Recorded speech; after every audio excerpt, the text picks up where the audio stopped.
কেন্দ্র সরকার সংখ্যার জোর দেখিয়ে মুসলিম সম্প্রদায়ের পূর্বপুরুষের উৎসর্গীকৃত সম্পত্তি তথা ওয়াকাফ সম্পত্তিকে কেড়ে নেওয়ার অপচেষ্টা চালিয়েছে।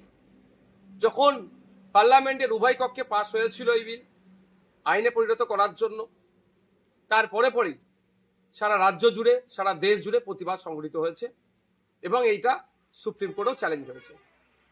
বেশ কিছুদিন ধরে সুপ্রিম কোর্টে মামলা চলে, একাধিক পক্ষের শুনানি হওয়ার পরে আজকে চিফ জাস্টিসের বেঞ্চ একটা অন্তর্বর্তী রায় দিয়েছে। এই রায়ে কিছুটা স্বস্তি মিললেও সম্পূর্ণরূপে এটা সুরাহা এখনো হয়নি। আমি আশা করব চূড়ান্ত রায় যখন আসবে, ওয়াকাফ সংশোধনী আইন যেগুলো সংখ্যালঘু সম্প্রদায়ের মানুষের বিপক্ষে যায়নি, শুধু সংবিধানের একাধিক আর্টিকেলে আঘাত দিয়েছে, সেটা আশা করব চূড়ান্ত রায়ে সেটা পাবো আমরা। এই ইনসাফের লড়াই চলবে, আইনি লড়াই চলবে।